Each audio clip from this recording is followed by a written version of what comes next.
Hi, ఎలా ఉన్నారు? I hope అందరూ బాగున్నారు అనుకుంటున్నాను. లాస్ట్ పార్ట్ 22 ఇంతకు ముందు నేను ఎక్స్ప్లెయిన్ చేసిన మిగతా పార్ట్స్ ని ఇంకా చూడకపోయి ఉంటే ముందుగా అవి చూస్తే కథలో ఏం జరుగుతుంది, నేను మీకు ఏం చెప్తున్నానో పూర్తిగా అర్థమవుతుంది. అలాగే ఈ వీడియో లాస్ట్ వరకు చూసి వీడియోని మీకు నచ్చినట్టయితే ప్లీజ్ వీడియోని లైక్ చేసి ఛానల్ ని సబ్స్క్రైబ్ చేసుకోండి. మీరు చేసే ఒక్క లైక్ వల్లే వీడియో ఎక్కువ మందికి రీచ్ అవుతుంది. అందుకే వీడియోని లైక్ చేయండి. ఈ సర్వైవర్స్ ఈ ఐలాండ్ పై ఇరుక్కుపోయిన తర్వాత ఎవరు ఎలా ఇక్కడ జీవితాన్ని గడిపారో మనం ఇంతకు ముందు వరకు చూసేశాం. అలాగే వాళ్ళ జీవితంలో పాస్ట్ ఎలా ఉంది, అందరూ ఈ ఫ్లైట్ ఎక్కడానికి ముందు ఏం చేసేవాళ్ళో తెలుసుకుందాం. ముందుకు వెళ్లే కొద్దీ కథ ఒక కంక్లూజన్ కు వస్తుందని మనం అనుకుంటున్నాం. కానీ కథలో తలెత్తే కొత్త కొత్త విషయాల వల్ల కథ ఇంకా కాంప్లికేటెడ్ గా మారిపోతుంది. ఇక పూర్తిగా ముందు ముందు ఎలా ఉండబోతుందో తెలుసుకుందాం రండి. ఇప్పుడు ఐలాండ్ పై ఉన్న మైకిల్ కనిపిస్తాడు. తను ఇంతకు ముందు ఇక్కడ నుంచి ఎలాగైనా తన కొడుకుతో తప్పించుకోవాలని ఒక బోట్ ని తయారు చేస్తాడు. కానీ తన కొడుకు వాల్టే ఆ బోట్ ని తగలబెడతాడు. ఎందుకంటే తనకి ఈ ఐలాండ్ నుంచి వెళ్లాలని ఉండదు. కానీ తన కొడుకే తన బోట్ ని తగలబెట్టాడని మైకిల్ కి గాని అక్కడ ఉన్న ఎవ్వరికి తెలీదు, ఒక్క జాన్ కి ఇంకా మనకి తప్ప. దాంతో మైకిల్ జిన్నే తన బోట్ ని తగలబెట్టాడని తనపై కోపంతో గొడవ పడతాడు. అప్పుడు జిన్ కూడా తనకి మళ్ళీ కొత్త బోట్ ని తయారు చేయడానికి హెల్ప్ చేస్తానని మైకిల్ ఇంకా జిన్ ఇద్దరు కలిసి కొత్త బోట్ ని తయారు చేస్తూ ఉంటారు. రాత్రి పగలు తేడా లేకుండా కష్టపడి దాన్ని తయారు చేస్తారు. దీని మీద నలుగురు మాత్రమే ఇక్కడ నుంచి బయటికి వెళ్ళగలరు. మైకిల్, వాల్ట్, జిన్ ఇంకా సోయర్ వీళ్ళు నలుగురే ఇక్కడ నుంచి వెళ్లిపోవాలి అనుకుంటారు. ఈ బోట్ తయారవుతున్న కొంత దూరంలోనే కేట్ కూర్చొని ఉంటుంది. అప్పుడే చార్లీ తన దగ్గరికి వస్తాడు. చార్లీ ఇప్పుడు చాలా హ్యాపీగా ఉంటాడు. తను బోట్ ని చూస్తూ కేట్ తో అంటాడు, నువ్వు చూస్తూ ఉండు, వీళ్ళు నలుగురు బోట్ పై వెళ్లి ఎవరినైనా రెస్క్యూ చేయడానికి తప్పకుండా ఇక్కడికి తీసుకువస్తారు అంటాడు. ఒకవేళ అలా జరిగింది అంటే ఇక్కడికి చాలా షిప్స్ వస్తాయి, హెలికాప్టర్స్ వస్తాయి, మీడియా వాళ్ళు వస్తారు, మనం చాలా ఫేమస్ అయిపోతాం అంటాడు. అలా వీళ్ళు మాట్లాడుకుంటూ ఉంటే సోయర్ వాళ్ళ దగ్గరికి హార్ట్స్ అనే వ్యక్తి వస్తాడు. తన పాస్ట్ ఏంటనేది మనం ముందు ముందు తెలుసుకుందాం. నిజానికి హార్ట్స్ ఒక సైన్స్ టీచర్ అయి ఉంటాడు. అప్పుడే హార్ట్స్ సోయర్ వాళ్ళ దగ్గరికి వచ్చి, మీరు ఈ బోట్ ని తొందరగా తయారు చేసి బయలుదేరాలి, లేదంటే కొన్ని రోజుల్లోనే సీజన్ మారబోతుంది. సీజన్ మారిందంటే అలల తాకిడి ఎక్కువ అవుతుంది. మీది పెద్ద షిప్ కాదు, కర్రలతో చేసిన చిన్న బోటు, అందువల్ల మీరు ముందుకు వెళ్ళలేక మిమ్మల్ని పసిఫిక్ ఓషన్ లోకి లాక్కుపోతుంది అంటాడు. కానీ తన మాటల్ని సోయర్ అంతగా పట్టించుకోడు. ఇలా వెదర్ ని ప్రెడిక్ట్ చేయడం వెదర్ మ్యాన్ వల్ల కూడా కాదు. నువ్వు నార్మల్ ఒక చిన్న సైన్స్ టీచర్వి, నువ్వు వచ్చి కథలు చెప్తే నీ మాట ఎవరింటారు అంటాడు. అప్పుడు జేక్ సోయర్ ని ఆపి, మనకి సైన్స్ గురించి అంతగా తెలియదు కాబట్టి ఇతను చెప్పింది మనం తప్పకుండా విని తీరాలి అంటాడు. అప్పుడు హట్స్ అంటాడు, మీరు ఎంత కష్టపడ్డా సరే రేపే మీరు ఈ బోట్ పై నుంచి బయలుదేరాలి, లేదంటే మీకే ప్రాబ్లం వస్తుంది అంటాడు. అలా హట్స్ మాటలు వినగానే మైకిల్ చాలా అప్సెట్ అవుతాడు. అలా కోపంగా మైకిల్ అక్కడ నుంచి వెళ్లిపోతుంటే వెంటనే తన దగ్గరికి కేట్ వచ్చి అంటుంది, నువ్వు హట్స్ చెప్పే మాటల్ని నమ్ముతున్నావా అని. దానికి మైకిల్, మనకి ఇక్కడ వేరే ఆప్షన్ లేదు కదా, తను సైన్స్ టీచర్, తనకి తెలిసినంత మనకి తెలియదు కాబట్టి ఇక నమ్మక తప్పదు అంటాడు. అప్పుడే కేట్, నాకు సముద్రం గురించి చాలా విషయాలు తెలుసు, మా నాన్న దగ్గర నేర్చుకున్నాను, మా నాన్న నేను కలిసి అప్పుడప్పుడు సముద్ర ప్రయాణం చేసేవాళ్ళం, కాబట్టి నువ్వు వెళ్లేటప్పుడు బోట్ లో సోయర్ కు బదులుగా నన్ను తీసుకు వెళ్ళావంటే నీకు నేను ఎలా వెళ్లాలో అనేది హెల్ప్ చేస్తాను అంటుంది. కానీ మైకిల్ మాత్రం తనకి నో చెప్తాడు. నేను ఆల్రెడీ సోయర్ తో డీల్ చేసుకున్నాను, నువ్వు నా కొడుకు కోసం చాలా చేశావు, కానీ నేను తనకి మాట ఇచ్చాను కాబట్టి నిన్ను తీసుకు వెళ్ళలేను అంటాడు.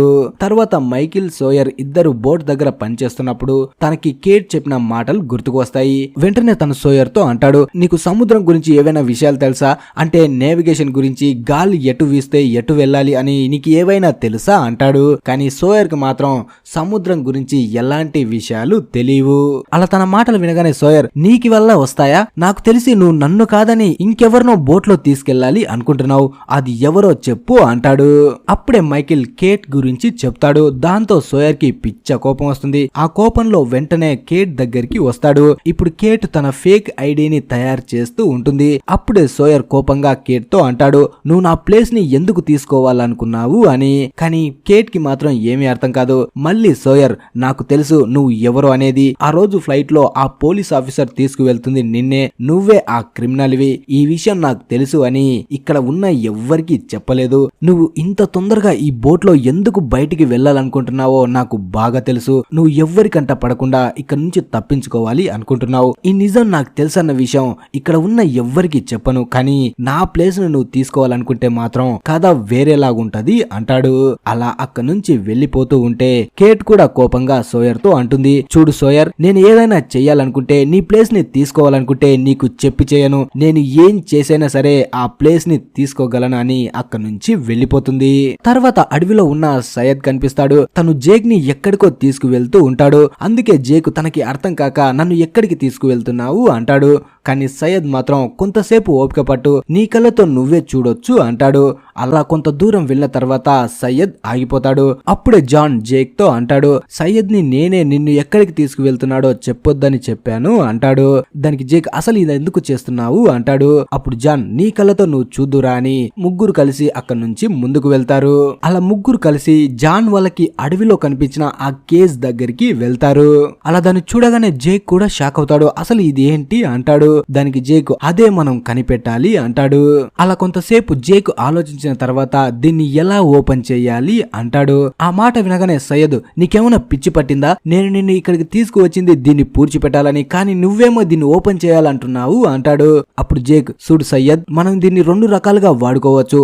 ఒకటి, దీన్ని ఓపెన్ చేసిన తర్వాత దీంట్లో ఏవైనా సప్లైస్ ఉంటే మనకు ఉపయోగపడతాయి, లేదంటే దీన్ని మనం షెల్టర్ లాగా కూడా ఉపయోగించుకోవచ్చు అంటాడు. అప్పుడే సయ్యద్, నా మాట విను జేక్, దీన్ని ఎవరైనా ఓపెన్ చేయాలనుకుంటే బయట నుంచి హ్యాండిల్ పెట్టేవాళ్ళు కదా, దీన్ని ఇక్కడే క్లోజ్ చేసి ఉంచడానికే తయారు చేసి ఉంటారు, అందుకే తెరవడానికి ఎలాంటి మార్గం లేకుండా దాచిపెట్టారు అంటాడు. నేను చెప్పింది విని దీన్ని ఓపెన్ చేయాలన్న థాట్ ని ఇక్కడే వదిలేసి దాన్ని మొత్తానికి పూడ్చిపెట్టడం మనకే మంచిది అంటాడు. దాంతో జాన్ ఇంకా జేక్ ఏమీ మాట్లాడకుండా ఆలోచిస్తూ ఉండిపోతారు. తర్వాత మనకి మైకిల్ కనిపిస్తాడు. తను బోట్ ని రెడీ చేస్తూ ఉన్నప్పుడే సడన్ గా తన కడుపులో ఏదో అవుతూ ఉంటుంది. అలా కింద పడిపోతాడు. దాంతో వెంటనే తన కొడుకు వాల్ట్ పరిగెట్టుకుంటూ జేక్ ని పిలవడానికి వెళ్తాడు. కానీ మధ్యలో తనకి కేట్ కనిపిస్తుంది. అలా కేట్ కి వాళ్ళ నాన్నకైన విషయం చెప్పగానే తను పరిగెట్టుకుంటూ అడవిలోకి వెళ్లి జేక్ వాళ్ళని మైకిల్ దగ్గరికి తీసుకువస్తుంది.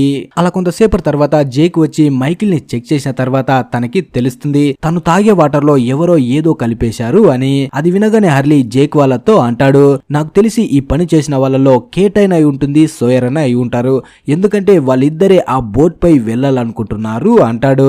ఈ విషయం మైకిల్ కి కూడా తెలుస్తుంది. మైకిల్ ఖచ్చితంగా ఈ పని సోయరే చేసింటాడని తనపైనే అనుమానపడతాడు. తర్వాత జేక్ కేవ్ లోకి వచ్చినప్పుడు తన దగ్గరికి కేట్ వచ్చి మైకిల్ కి ఎలా ఉంది అంటుంది. అలా మైకిల్ గురించి అడగగానే జేక్ కి డౌట్ వస్తుంది. నువ్వే తను తాగే వాటర్ లో ఏదో కలిపావు కదా అంటాడు. ఆ మాట వినగానే కేట్ కూడా సైలెంట్ అయిపోతుంది. మళ్ళీ జేక్ తో అంటుంది, నేనే ఇలా తనకి చేశానని నువ్వెలా అనుకుంటున్నావు అంటుంది.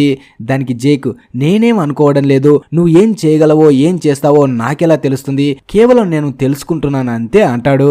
దాంతో కేట్ ఏమీ మాట్లాడకుండా అక్కడి నుంచి వెళ్లిపోతుంది. తర్వాత మనకి మైకిల్ కొడుకు వాల్ట్ కనిపిస్తాడు. తను జాన్ దగ్గరికి వెళ్తాడు. ఇప్పుడు జాన్ తనకి అయిన గాయానికి ఆయింట్మెంట్ రాసుకుంటూ ఉంటాడు. అప్పుడే వాల్ట్, నేను మా నాన్నకి విషయం ఇవ్వలేదు, తను ఇలా అవ్వడానికి నేను అస్సలు కారణం కాదు అంటాడు. అప్పుడే జాన్, నాకు తెలుసు వాల్ట్, నువ్వెందుకు ఇలా అనుకుంటున్నావు, నువ్వు ఇంతకు ముందు బోట్ ని తగలబెట్టావు కాబట్టి ఇలా నువ్వు మీ నాన్నకి చేసుంటావని నేను అనుకుంటున్నానని నీకు అనిపిస్తుంది కదా అంటాడు. దానికి వాల్ట్ కూడా తల ఊపుతాడు. అప్పుడే జాన్, చూడు వాల్ట్, మనమిద్దరం దోస్తులం, నువ్వు చేసిన పని గురించి ఇప్పటి వరకు నేను ఎవ్వరికి చెప్పలేదు, అలాగే నాకు బాగా తెలుసు నువ్వు ఖచ్చితంగా మీ నాన్నకి ఇలాంటి పరిస్థితి రావాలని ఎప్పుడు కోరుకోవు, ఆ విషయం నాకు బాగా తెలుసు అంటాడు. అలా చెప్తూ జాన్ వాల్ట్ చెయ్యిని పట్టుకుంటాడు. అలా చెయ్యిని పట్టుకోగానే సడన్ గా ఏదో అయిపోతుంది. వెంటనే జాన్ తో అంటాడు, చూడు జాన్, మీరు ఆ ప్లేస్ ని అస్సలు ఓపెన్ చేయకూడదు, మీకే ప్రమాదం వస్తుందని 3 సార్లు చెప్తాడు. దాంతో జాన్ కూడా ఏమీ అర్థం కాదు, అసలు ఏ ప్లేస్ గురించి నువ్వు చెప్తున్నావు అంటాడు. కానీ వాల్ట్ మాత్రం ఇంకేమీ చెప్పకుండా అక్కడి నుంచి వెళ్లిపోతాడు. నిజానికి వాల్ట్ దేని గురించి చెప్పాడో మనందరికి బాగా తెలుసు, తను ఆ కేస్ గురించి చెప్పి ఉంటాడు. ఇంతవరకు ఆ కేస్ గురించి జాన్ వాళ్ళకి తప్ప వాల్ట్ కి తెలీదు. కానీ వాల్ట్ తెలిసినట్టు ఎలా చెప్పాడు అంటే, మనం స్టార్టింగ్ నుంచి చూసాం కదా, మనోర్లో ఏవో తెలియని సూపర్ పవర్స్ ఉన్నాయి, వాటి కారణంగానే తను ఇలా బిహేవ్ చేసి ఉంటాడు. తర్వాత మైకిల్ కనిపిస్తాడు. ఇప్పుడు తన ఆరోగ్యం నెమ్మదిగా నార్మల్ అవుతూ ఉంటుంది. అప్పుడే సోయర్ తన కోసం జ్యూస్ తీసుకొని వస్తాడు. కానీ సోయర్ ని చూడగానే మైకిల్ కి చాలా కోపం వస్తుంది. ఇప్పుడు నేను నా బోటు పై అస్సలు తీసుకువెళ్ళను అంటాడు. తను ఎందుకలా అంటున్నాడో సోయర్ కి ఏమీ అర్థం కాదు. లేదు, నన్నెందుకు తీసుకువెళ్ళావు అంటాడు. దానికి మైకిల్, ఎందుకంటే నువ్వు నన్ను చంపాలనుకున్నావు, నన్ను చంపాలనుకున్నప్పుడు నువ్వు క్రిమినల్ అవుతావు, ఒక క్రిమినల్ ని నా బోటుపై నేను అస్సలు తీసుకువెళ్ళను అంటాడు. ఆ మాట వినగానే సోయర్ కి ఇంకా కోపం వస్తుంది. అయితే ఇప్పుడు నిజం తెలియాల్సిన సమయం వచ్చిందని అక్కడే ఉన్న కేట్ దగ్గరికి వెళ్లి తన బ్యాగ్ ని లాక్కొని తను ఇంతకు ముందు తయారు చేసిన తన ఫేక్ ఐడిని అందరికి చూపిస్తాడు. కేట్ అలా చేయకని సోయర్ ని చాలా అడుగుతుంది, కానీ సోయర్ అస్సలు వినడు. నిజానికి తను స్టార్టింగ్ లో నీళ్ళలో పడి చనిపోయిన లేడీ ఐడితో తన ఫేక్ ఐడిని క్రియేట్ చేసి ఉంటుంది. అలా అక్కడ ఉన్న అందరికి కేట్ గురించి తెలిసిపోగానే ఇక కేటే అందరికి తను ఇంతకు ముందు ఏం చేసేదో అన్ని విషయాలు చెప్తుంది. నిజానికి తను ఒక క్రిమినల్ ని ఆ రోజు ఫ్లైట్ లో పోలీస్ ఆఫీసర్ తీసుకువెళ్తుంది నన్నే అంటుంది. ఈ బోట్ పై ఎందుకు వెళ్ళాలనుకుంటున్నానంటే జైలుకి వెళ్లకుండా తప్పించుకోవడానికి అంటుంది. అలా ఇప్పుడు కేట్ కూడా క్రిమినల్ అని తెలియగానే మైకిల్ ఇప్పుడు కేట్ ని కూడా తీసుకువెళ్ళాడు. ఇప్పుడు మనం కేట్ గతం గురించి తెలుసుకుందాం. ఇప్పుడు కేట్ ఒక హోటల్ లోపలికి వస్తుంది. తను ఏదో చేసింది, అందుకే పోలీసుల నుంచి తప్పించుకోవడం కోసం ప్లేసులు మారుతూ తిరుగుతూ ఉంటుంది. అలాగే కేట్ కి టామ్ అనే ఫ్రెండ్ కూడా ఉంటాడు. తను ఒక డాక్టర్, తనని కలవడానికి వెళ్తుంది. ఈ టామ్ కేట్ ఇద్దరు చిన్నప్పటి నుంచి దోస్తులు. ఇద్దరి మధ్య ప్రేమ కూడా ఉంటుంది, కానీ వాళ్ళు పెరిగే కొద్దీ పరిస్థితులు మారిపోవడం వల్ల ఎప్పటికీ ఇద్దరు ఒకటి కాలేరు. దీని కారణంగా టామ్ వేరే లేడీని పెళ్లి చేసుకుంటాడు. వాళ్ళకి 2 సంవత్సరాల కొడుకు కూడా ఉంటాడు. ఇప్పుడు కేట్ టామ్ ని కలిసి వాళ్ళ అమ్మని కలవడానికి ఏర్పాటు చేయమని అంటుంది. నిజానికి వాళ్ళ అమ్మ హెల్త్ బాగోలేక హాస్పిటల్లో ఉంటుంది. అలా ఉన్న వాళ్ళ అమ్మని ఇప్పుడు కేట్ డైరెక్ట్ గా వెళ్లి తను కలవలేదు, ఎందుకంటే తను క్రిమినల్ కాబట్టి ఇప్పుడు టామ్ హెల్ప్ ని తీసుకుంటుంది. టామ్ కూడా దీనికి ఒప్పుకుంటాడు. తర్వాత నైట్ కి టామ్ ఇంకా కేట్ ఇద్దరు వాళ్ళ అమ్మని కలవడానికి బయలుదేరతారు. కానీ అలా వెళ్తూ ఉన్నప్పుడే మధ్యలో వీళ్ళిద్దరు ఒక ప్లేస్ కి వెళ్తారు. ఆ ప్లేస్ లోనే చిన్నప్పుడు వీళ్ళిద్దరు కలుసుకునే వాళ్ళు. అలాగే ఒక బాక్స్ ను కూడా వీళ్ళు ఇక్కడ దాచిపెట్టి ఉంటారు. అందులో వీళ్ళకి సంబంధించిన కొన్ని చిన్నప్పటి గుర్తులు కూడా ఉంటాయి. నిజానికి వీళ్ళు చిన్నగా ఉన్నప్పుడు పెద్దగా అయినాక వీళ్ళు ఎంత సంతోషంగా ఉండాలి, ఎలా బతకాలి అని ఇద్దరు కలిసి మాట్లాడుకొని ఇక్కడ ఒక బాక్స్ ని దాచిపెట్టి ఉంటారు. అలా ఇద్దరు ఆ బాక్స్ ని ఓపెన్ చేసి చూస్తే అందులో ఒక చిన్న టాయ్ ప్లేన్ ఉంటుంది. ఇప్పుడు మనం ప్రెజెంట్ లో ఈ ఐలాండ్ పై కేట్ చేతిలో చూసిన ఆ టాయ్ ప్లేన్ నిజానికి టామ్ కి సంబంధించిందే అయి ఉంటుంది. ఆ తర్వాత ఇద్దరు కేట్ వాళ్ళ అమ్మని కలవడం కోసం హాస్పిటల్ కి వెళ్తారు.